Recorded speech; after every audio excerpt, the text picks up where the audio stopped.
Lendo a Bíblia com William Camelo. Dia 22 de março, Números 33, 40, 35, 34. O rei cananeu de Arade, que vivia no Neguebe, na terra de Canaã, soube que os israelitas se aproximavam de sua terra. Saíram do monte Or e acamparam em Zalmona. Saíram de Zalmona e acamparam em Punom. Saíram de Punom e acamparam em Obote. Saíram de Obote e acamparam em Ige-Abarim, na fronteira de Moabe. Saíram de Ige-Abarim e acamparam em Dibongade. Saíram de Dibongade e acamparam em Almon-Diblataim. Saíram de Almon-Diblataim e acamparam nos montes de Abarim, perto do monte Nebo. Saíram dos montes de Abarim e acamparam nas campinas de Moabe, junto ao rio Jordão, ao lado oposto de Jericó. Junto ao rio Jordão, acamparam desde Bet-Jesimote até Abel-Sitim, nas campinas de Moabe. Enquanto estavam acampados perto do rio Jordão, nas campinas de Moabe, do lado oposto de Jericó, o Senhor disse a Moisés: dê as seguintes instruções ao povo de Israel quando atravessarem o rio Jordão para entrar na terra de Canaã. Expulsem todos os povos que vivem ali, destruam todas as imagens esculpidas ou fundidas e derrubem todos os santuários idólatras. Tomem posse da terra e estabeleçam-se nela, pois eu lhes dei a terra para a ocuparem. Distribuam a terra entre os clãs por sorteio e de forma proporcional ao tamanho de cada clã. Os clãs maiores receberão uma porção maior e os clãs menores uma porção menor. A decisão por sorteio é definitiva. Assim, as porções de terra serão distribuídas entre as tribos de seus antepassados. Mas, se vocês não expulsarem os povos que vivem na terra, aqueles que restarem serão como farpas em seus olhos e espinhos em suas costas. Serão um tormento para vocês na terra em que habitarem. E eu farei a vocês aquilo que planejava fazer a eles. Então o Senhor disse a Moisés: dê as seguintes instruções ao povo de Israel quando entrarem na terra de Canaã, que eu lhes dou como sua propriedade especial. Estas serão as fronteiras. A região sul se estenderá desde o deserto de Zim ao longo da divisa com Edom. A fronteira sul começará no leste, na extremidade do Mar Morto. Ela se estenderá pelo sul, passando pela ladeira do Escorpião, em direção a Zim. Seu extremo ao sul será Gades Barneia, de onde seguirá até Azar-Adar, e de lá até Asmon. De Asmon a fronteira fará uma curva em direção ao rio do Egito e terminará no mar Mediterrâneo. A fronteira ao oeste será o litoral do mar Mediterrâneo. A fronteira norte começará no mar Mediterrâneo e se estenderá para o leste até o monte Or, e de lá até o Lebo-Amate, seguindo em direção a Zedade e continuando até Sifron, e daí até Azar-Enã. Essa será a fronteira norte. A fronteira leste começará em Azar-Enã, se estenderá para o sul até Cefá e descerá até Ribla, do lado leste de Aim. De lá descerá beirando o lado leste do mar da Galileia e depois acompanhando o rio Jordão até o Mar Morto. Essas são as fronteiras de sua terra. Então Moisés disse aos israelitas: este território é a herança que vocês repartirão entre si por sorteio. O Senhor ordenou que a terra seja dividida entre as 9 tribos e meias restantes às famílias da tribo de Ruben e Gade, e da metade da tribo de Manassés. Já receberam suas porções de terra, do lado leste do Jordão, do lado oposto de Jericó, na direção do nascer do sol. O Senhor disse a Moisés: o sacerdote Eleazar e Josué, filho de Num, são os homens escolhidos para repartir a terra entre o povo.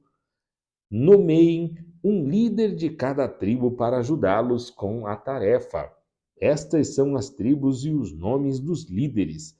Da tribo de Judá, Calebe, filho de Jefoné. Da tribo de Simeão, Samuel, filho de Amiúde. Da tribo de Benjamim, Elidade, filho de Quislom. Da tribo de Dan, Buque, filho de Jogli. Da tribo de Manassés, filho de José, Aniel, filho de Efode. Da tribo de Efraim, filho de José, Quemuel, filho de Jefitã. Da tribo de Zebulon, Elisafá, filho de Parnaque. Da tribo de Isacar, Paltiel, filho de Azá. Da tribo de Asser, Aiude, filho de Selome. Da tribo de Naphtali, Pedael, filho de Amiúde. Esses são os homens que o Senhor nomeou para repartir as porções da terra de Canaã entre os israelitas. O Senhor disse a Moisés junto ao rio Jordão, nas campinas de Moabe, do lado oposto de Jericó: ordene aos israelitas que das propriedades que receberem por herança deem alguma cidade para os levitas morarem. Entreguem também as pastagens ao redor delas. As cidades serão para moradia dos levitas e as terras ao redor servirão de pastos para seu gado, suas ovelhas e todos os seus animais. As pastagens reservadas para os levitas ao redor dessas cidades se estenderão em todas as direções por 450 metros a partir dos muros da cidade. Meçam 900 metros fora dos muros da cidade em todas as direções, leste, sul, oeste e norte, com a cidade no centro. Essa será a área de pastagem das cidades.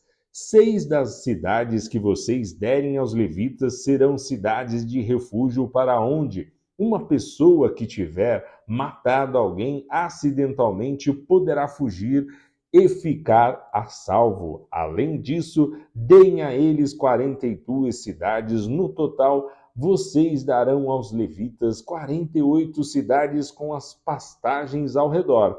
As cidades virão da herança dos israelitas. As tribos maiores darão mais cidades aos levitas, enquanto as tribos menores darão menos cidades. Cada tribo entregará propriedades de forma proporcional ao tamanho do território que receber. O Senhor disse a Moisés: dê as seguintes instruções ao povo de Israel: quando atravessarem o Jordão para entrar na terra de Canaã, escolham cidades de refúgio para onde uma pessoa que tiver matado alguém acidentalmente poderá fugir. Essas cidades serão lugares de proteção contra os parentes da vítima que quiserem vingar sua morte. As pessoas que tirou a vida de alguém não será executada antes de ser julgada pela comunidade. Escolham para si 6 cidades de refúgio, 3 do lado do leste do Rio Jordão e 3 do lado oeste, na terra de Canaã.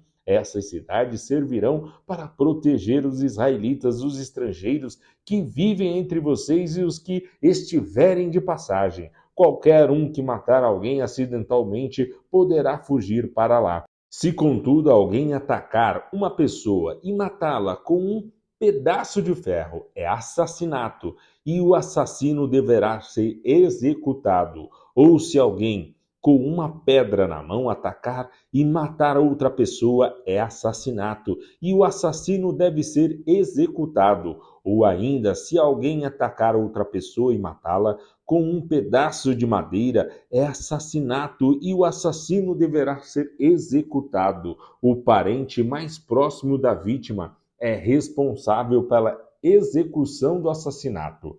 Quando o encontrar, o vingador deverá executar o assassino. Portanto, se alguém odeia outra pessoa e fica à espreita dela e a empurra ou joga contra ela um objeto perigoso e ela morre, ou seja, alguém odeia outra pessoa e a fere com as mãos e ela morre, é assassinato. Nesses casos, o vingador deverá executar o assassino quando o encontrar. Se, contudo, alguém empurrar outra pessoa sem ter demonstrado anteriormente nenhuma hostilidade ou jogar algo que acerte a pessoa acidentalmente ou sem intenção, deixar cair sobre ela uma pedra grande, embora não fossem inimigos, e a outra pessoa morrer, a comunidade usará as seguintes normas para julgar entre o acusado e o vingador, o parente mais próximo da vítima. A comunidade protegerá o acusado do vingador e cuidará para que ele chegue à cidade de refúgio para onde fugiu. Ali ele ficará até a morte do sumo sacerdote que foi ungido com óleo sagrado. Se, contudo, o acusado sair alguma vez dos limites da cidade de refúgio e o vingador o encontrar fora da cidade e o executar, essa morte não será considerada assassinato. O acusado deveria ter ficado dentro da cidade de refúgio até a morte do sumo sacerdote. Depois da morte do sumo sacerdote, porém, o acusado poderá voltar à sua propriedade. Essas são as prescrições legais a serem cumpridas de geração em geração, onde quer que morarem. Todos os assassinos deverão ser executados, mas apenas se mais de uma testemunha apresentar provas. Ninguém será executado com base no depoimento de apenas uma testemunha. Jamais aceitem resgate pela vida de alguém que foi declarado culpado de assassinato e condenado à morte. Os assassinos deverão sempre ser executados e jamais aceitem resgate de alguém que fugiu para uma cidade de refúgio, permitindo com isso que o acusado volte à sua propriedade antes da morte do sumo sacerdote. Essa medida garantirá que a terra em que vivem não seja contaminada, pois o assassinato contamina a terra. O único sacrifício que fará expiação pela terra em caso de assassinato é a execução do assassino. Não contaminem a terra onde habitam, pois eu mesmo habito ali. Eu sou o Senhor e habito entre o povo de Israel. Lucas 5, 12 a 28. Num povoado, Jesus encontrou um homem coberto de lepra. Quando o homem viu Jesus, prostrou-se com o rosto em terra e suplicou para ser curado, dizendo: Se o Senhor quiser, pode me curar e me deixar limpo. Jesus estendeu a mão e o tocou. Eu quero, respondeu.